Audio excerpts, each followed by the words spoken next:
If there's one woman's name who sparked gossip and whispers in every courtly corridor, it's Bessie Blount. Unlike many of Henry VIII's mistresses, whose names history has conveniently forgotten, Bessie's claim to fame ensured her place in the annals forever. She gave the king what Catherine of Aragon could not, a male heir.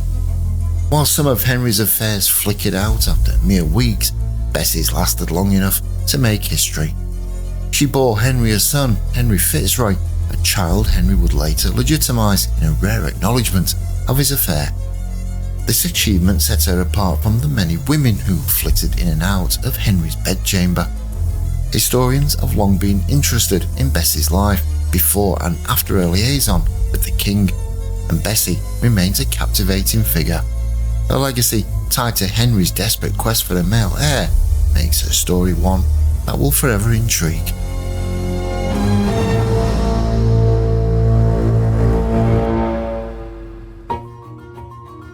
Elizabeth Bessie Blount, born around 1498 in Shropshire, was the only child of Sir John Blount, an English politician, and his wife, Catherine Pershall. Her early life, shrouded in mystery, was not unlike a captivating novel.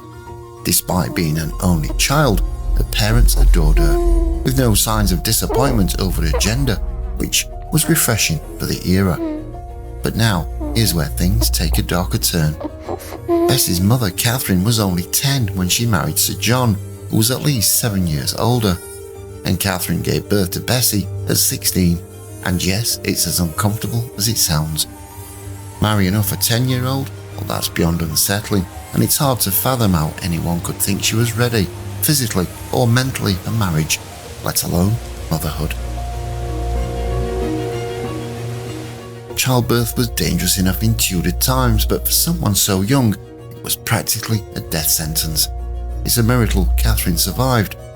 This early traumatic pregnancy may explain why Bessie remained their only child.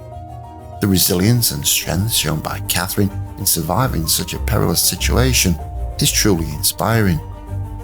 Some historians speculate that Bessie's mother's experience shaped her daughter's life choices. With Catherine as a model, Bessie may have followed her into womanhood earlier than most, which might explain why she became involved with Henry VIII and became a mother at such a young age. This speculation invites us to consider the profound influence a mother's experiences can have on her daughter's life. Not much is known about Bessie Blount's early years except for one standout fact. She was considered unusually beautiful for her time. Her looks were said to turn heads and leave mouths agape, a quality her parents were keen to leverage. With suitors already vying for her hand in her teenage years, they undoubtedly saw her beauty as a ticket to an advantageous marriage. But as ambition often does, it pushed them further. They lightly encouraged her eventual affair with Henry VIII, who had already earned a reputation for his public dalliances. At around 12, her father John Blount made a strategic move. Having cozied up to Henry during his war with France, John was in the king's favour. He used his connection to place Bessie in the heart of the court, at the Queen's household. It was a prime position. Catherine of Aragon's ladies-in-waiting were carefully selected, often a mix of Spanish nobility and a few English women at Henry's request. Being close to the king and queen was an incredible opportunity for any ambitious family. But securing a spot was challenging. Bessie had to pass tests focused on her beauty, grace and manners to prove she was worthy of serving the Queen in such an intimate role. It must have been an intimidating process for a 12-year-old, but Bessie excelled. Her talent for music and dancing impressed the court, and her charm was undeniable. She quickly established herself as a rising star in court, gaining the attention and admiration of many. And this, of course, is where the trouble for Queen Catherine began. Bessie's growing presence in court, and soon in Henry's heart, would start a turbulent chapter for England's Queen.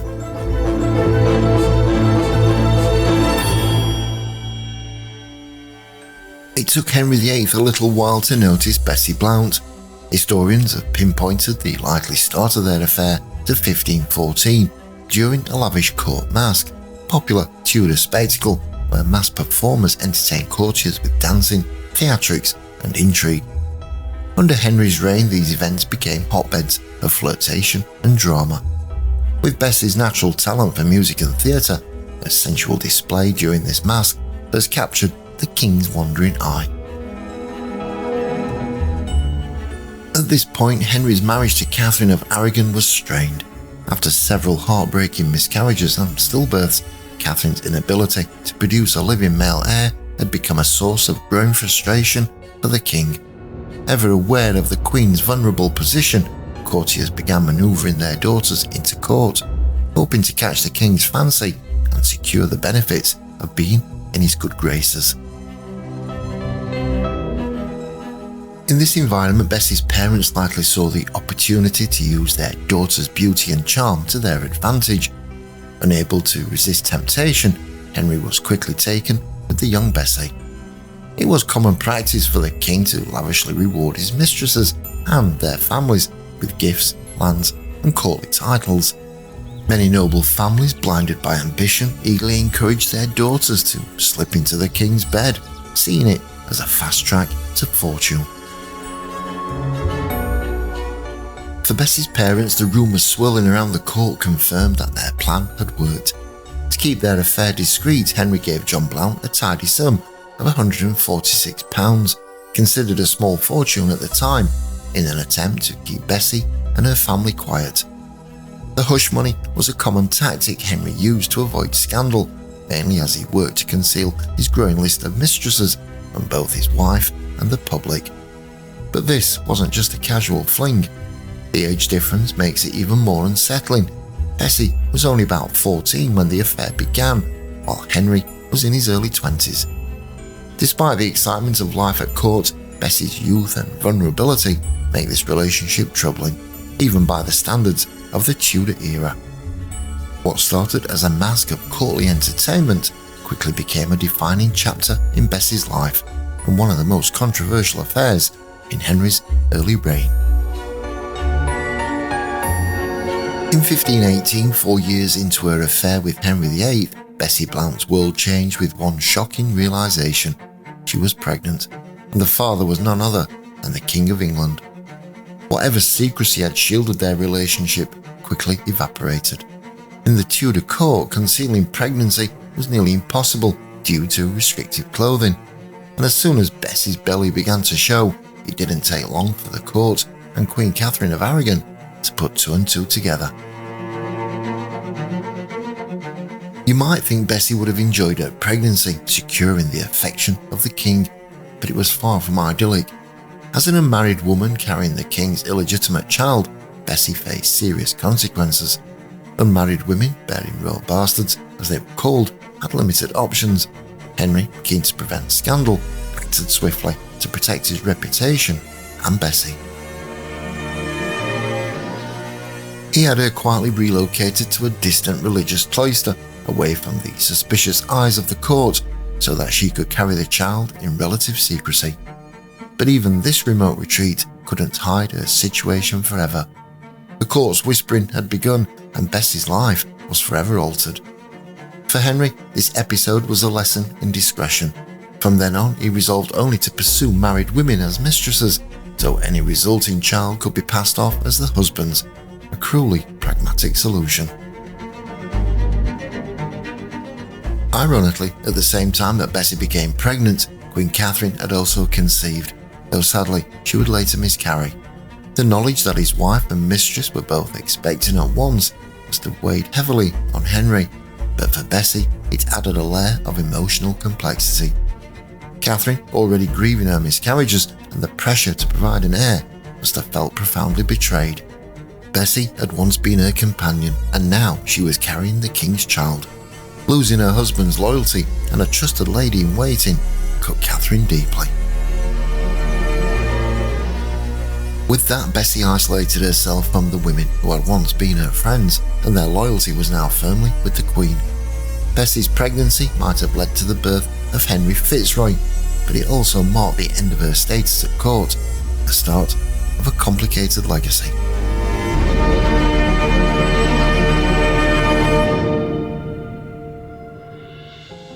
Despite romanticised versions of Bessie Blount's affair with Henry VIII, the reality is far more unsettling. Bessie was only 16 or 17 when she gave birth to their son, Henry FitzRoy, on June the 15th, 1519. By then 28, Henry shocked the court by acknowledging the boy.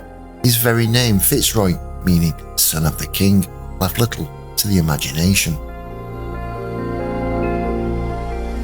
The birth of a male heir from his mistress rocked the court, and it was a devastating blow to Catherine of Aragon, who had repeatedly failed to deliver a living son.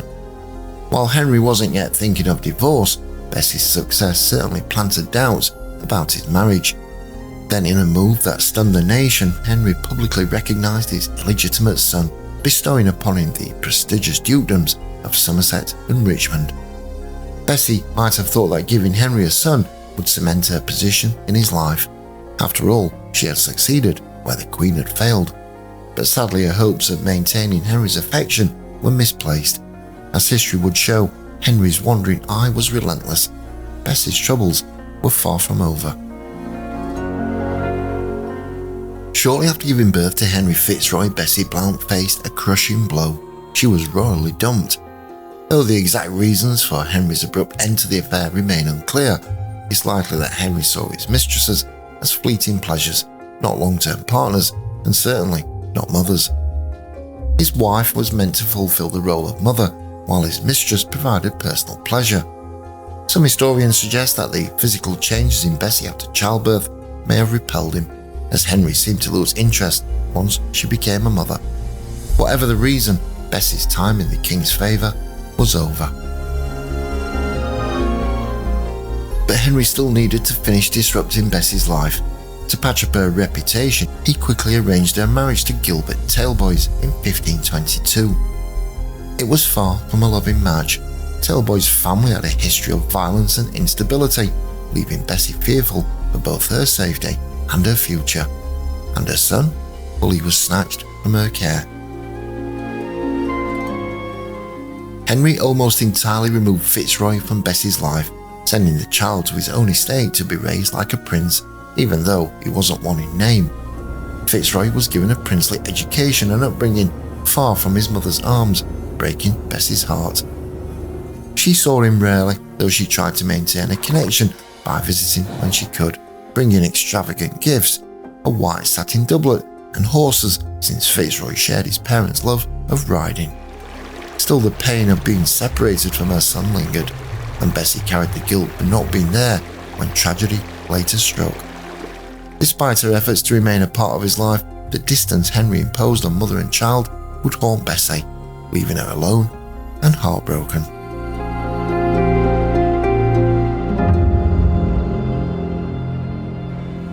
Despite the problematic hand that Bessie Blount was dealt by her royal ex-lover, she was determined to make the best of her situation. Though far from perfect, her marriage to Gilbert Talboys became her focus. Over their 8-year union, she bore him 3 sons, heirs to his estate, much to his delight. But as was common in Tudor times, disease took a heavy toll. Gilbert passed away in 1530, leaving Bessie a widow at just 32, but with a title of her own. Widowed and still attractive, Bessie soon received marriage proposals from suitors eager to wed the former mistress of the king. One particular notable suitor was Lord Leonard Grey, a powerful figure nearly 20 years her senior. Though considered a good match by many, Bessie wasn't interested. When Grey appeared at her door with a ring and bags of money, practically begging her to marry him, Bessie politely refused. She knew her worth, and she took control of her future for the first time, choosing love over wealth and status. Her second husband, Baron Edward Fiennes, was a different match altogether. Edward, 12 years her junior and reportedly quite the heartthrob, offered Bessie something she hadn't experienced before: real affection. Their marriage lasted from 1530 until her death in 1540 and was marked by genuine love and happiness. Together they had 3 daughters, all of whom went on to marry favourably, securing their place in society.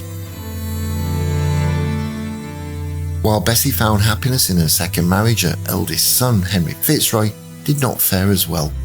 Though raised as a duke and given every advantage by his father, his life would be tragic.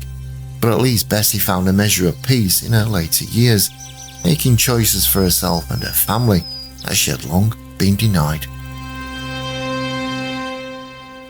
In 1536, at just 17, Henry FitzRoy, the only acknowledged illegitimate child of Henry VIII, met a chilling death from a mysterious illness. Some speculated it was the pneumonic plague, but considering his sheltered life, that seems doubtful.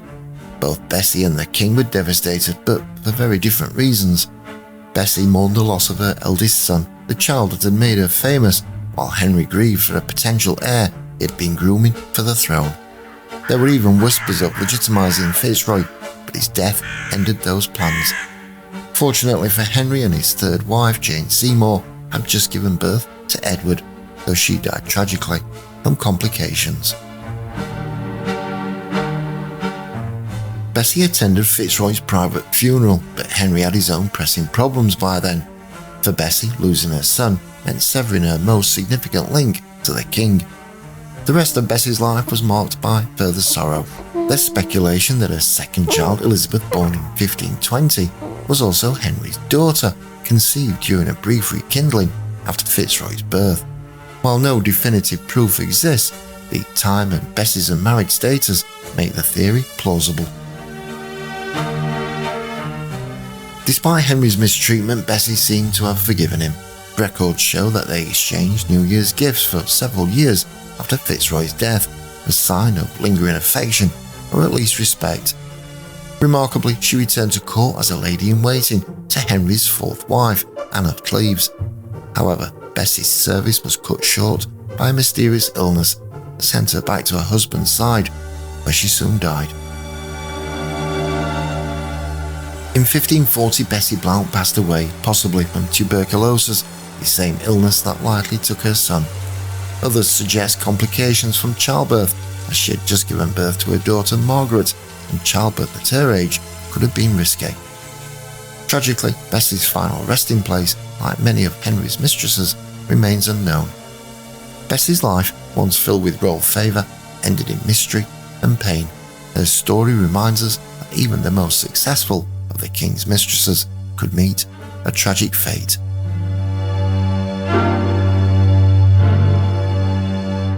If you enjoyed this latest video, give it a thumbs up and consider subscribing.